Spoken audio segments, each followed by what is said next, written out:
ગુજરાતના રાજકારણમાં એક નવો રાજકીય સ્ટન્ટ જોવા મળ્યો। હજુ પણ કાંતિ અમૃતિયા રાજીનામું દેવા માટે તૈયાર હોય તેવા ક્યાંક ને ક્યાંક તેમના દ્વારા સંકેતો આપવામાં આવ્યા છે। આ તો મારો પર્સનલ ગોપાલભાઈને જવાબ દેવાનો ઈચ્છા હતી। ગોપાલભાઈ જ્યારે આવે ત્યારે 5 કલાક પહેલા મને અગાઉ કહે એટલે હું રાજીનામું દેવા આવીશ કે ભાઈ પાટીલ સાહેબને પૂછો, આને પૂછો। પાટીલ સાહેબે તો કંઈ મને કીધું નથી। ખોટા પાટીલ સાહેબને બદનામ કરે, નેતાને બદનામ કરે, સંતોને બદનામ કરે, પાટીદારના નામે ગુજરાતને બદનામ કરવા કરતાં એને પાકિસ્તાનને બદનામ કરાય, એના બદલે ગુજરાતને બદનામ કરે।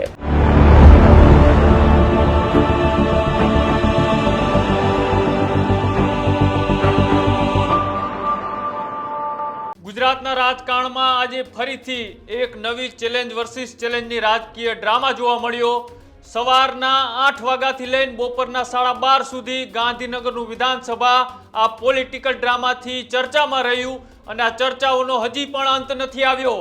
આ ચર્ચાઓનો હજી અંત નથી આપ્યો। ભલે કાંતિ અમૃતિયાએ આ રાજીનામાની વાત કરી, રાજીનામું આપવા માટે વિધાનસભા ગયા, શંકર ચૌધરી ત્યાં પહોંચ્યા અને બાદમાં જ્યારે એ કાંતિ અમૃતિયા પાછા ફર્યા તેમ છતાંય હજી આ ચેલેન્જને પકડી રાખી છે અને ચેલેન્જની રાજનીતિ હજુ પણ ક્યાંક ને ક્યાંક યથાવત હોય તેવા સંકેતો મળી રહ્યા છે। ગાંધીનગરમાં હાઈ વોલ્ટેજ પોલિટિકલ ડ્રામા વચ્ચે આજે ફરીથી ગુજરાતનું રાજકારણ ગરમાયું હતું। ગુજરાતના રાજકારણમાં એક નવો રાજકીય સ્ટન્ટ જોવા મળ્યો હતો અને ગુજરાતની વિધાનસભા જ્યારે લોકોથી ભરેલી જોવા મળી હતી, ઢોલ નગારા સાથે સમર્થકો ત્યાં પહોંચ્યા હતા। અમૃતિયા અને ઇટાલિયા વચ્ચે આ ચેલેન્જ વર્સિસ ચેલેન્જની રાજનીતિમાં ઇટાલિયા હજુ આમાં ક્યાંય દેખાયા નહોતા, પણ અમૃતિયા સમર્થકો સાથે ગાંધીનગરના વિધાનસભામાં પહોંચ્યા હતા। ભલે તેમને રાજીનામું ન આપ્યું પણ હજી પણ આ પોલિટિકલી ડ્રામા ક્યાંક ને ક્યાંક યથાવત હોય તેવું લાગી રહ્યું છે। હજુ પણ કાંતિ અમૃતિયા રાજીનામું દેવા માટે તૈયાર હોય તેવા ક્યાંક ને ક્યાંક તેમના દ્વારા સંકેતો આપવામાં આવ્યા છે। ઇટાલિયાને જ્યારે પણ ઈચ્છા હોય ત્યારે 5 કલાક અગાઉ મને જાણ કરે, હું રાજીનામું દેવા માટે તૈયાર છું।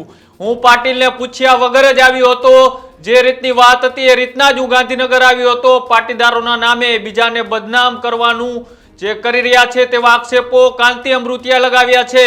પાકિસ્તાનને બદલે ગુજરાતને બદનામ કરવાની વાતો કરી રહ્યા છે તેવું પણ કાંતિ અમૃતિયાએ એક ઇન્ટરવ્યુ આપતી વખતે કહ્યું હતું અને જે આ રાજનીતિ ગરમાઈ હતી, સમગ્ર મામલે ચર્ચાઓનો જોર યથાવત રહ્યો હતો। ક્યાંક ને ક્યાંક મોરબીથી લઈ અને ગાંધીનગરના રસ્તાઓ સુધી એક જ ચર્ચાઓ થઈ રહી હતી કે ગુજરાતની રાજનીતિમાં જે આ પોલિટિકલી ડ્રામા જોવા મળ્યો તેમનો 12:30 વાગે અંત આવી જશે, કાં તો રાજીનામું પડશે અને કાં તો માત્ર આ વાર્તાઓ ચર્ચા બનીને રહી જશે। તેની વચ્ચે પણ જ્યારે 12:30 પછી કાંતિ અમૃતિયાને પૂછવામાં આવ્યું કે શું થયું, ત્યારે કાંતિ અમૃતિયાએ કહ્યું કે હું હજી પણ ગમે તે ઘડીએ તેમને રાજીનામું જોતું હોય તો રાજીનામું દેવા માટે તૈયાર છું। મને માત્ર 5 કલાક પહેલા ઇટાલિયા જાણ કરે, ગમે તે ઘડીએ ઇટાલિયાને મજા આવે ત્યારે હું રાજીનામું દેવા માટે હજુ પણ બંધાયેલો છું, તૈયાર છું તેવી વાત કરતા એટલે હજી ક્યાંક ને ક્યાંક એવું લાગી રહ્યું છે કે આ ચેલેન્જ વર્સિસ ચેલેન્જની રાજનીતિ યથાવત છે।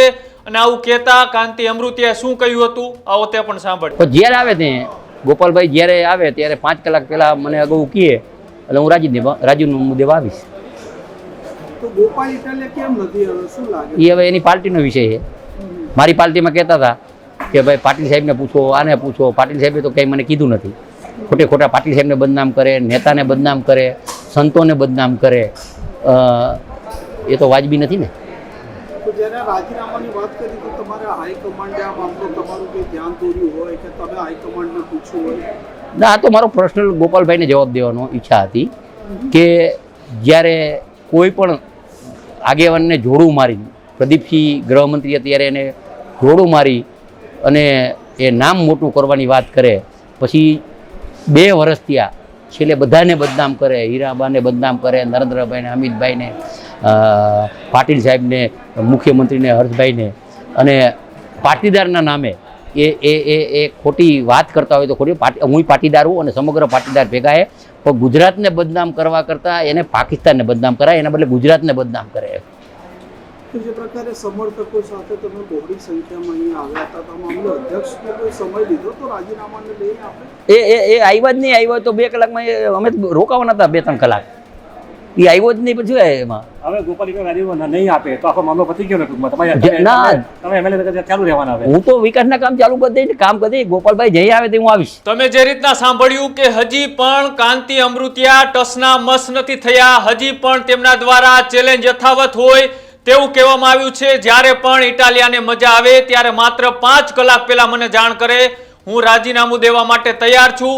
આખા દિવસ આ પોલિટિકલી ડ્રામાની ચર્ચાઓ થઈ. સૌ કોઈને લાગતું હતું કે હવે આ ચર્ચાઓનો અંત આવશે, પણ હજી ક્યાંક ને ક્યાંક આ ચર્ચાઓને લઈ રાજકારણ ગરમાયેલું છે. હવે જોવાનું એ છે કે ભવિષ્યમાં એકબીજા દ્વારા શું નિવેદનો આપવામાં આવે છે. અને જે રીતના કાંતિ અમૃતિયાએ વાત કરી કે હું પાટીલને પૂછ્યા વગર જ આવ્યો હતો, આ હાઈકમાન્ડ કે પાર્ટીની સાથે જોડાયેલી મેટર નહોતી, આ અમારા બંનેની વ્યક્તિગત મેટર હતી. બંનેને વ્યક્તિગત વાંધો હોવાથી જવાબ દેવો જરૂરી હતો અને એટલા માટે જ હું ગાંધીનગર મારા સમર્થકો સાથે રાજીનામું દેવા પહોંચ્યો હતો. રાજીનામું એ માત્ર વાત નહોતી, રાજીનામું ખિસ્સામાં લઈને જ ફરું છું. જ્યારે પણ ઇટાલિયાને મજા આવે ત્યારે 5 કલાક અગાઉ જાણ કરે હું રાજીનામું દેવા તૈયાર છું. એટલે કહી શકાય કે હજી ક્યાંક ને ક્યાંક ઇટાલિયા વર્સિસ અમૃતિયાની આ રાજકીય લડાઈ યથાવત છે. અને હજી આ ઇટાલિયા વર્સિસ કાંતિ અમૃતિયા વચ્ચે જે ચેલેન્જ વર્સિસ ચેલેન્જની રાજનીતિ હતી, હવે આગળ ક્યાં જઈને ઊભી રહી છે તેને લઈ આપ જાણતા હોય તો અમારી કોમેન્ટ બોક્સની અંદર જણાવજો. અને આવા જ અહેવાલો જોવા માટે અમારી યુટ્યુબ ચેનલ ન્યૂઝ રૂમને આજે જ લાઈક કરો, શેર કરો અને સબસ્ક્રાઇબ કરો. નમસ્કાર.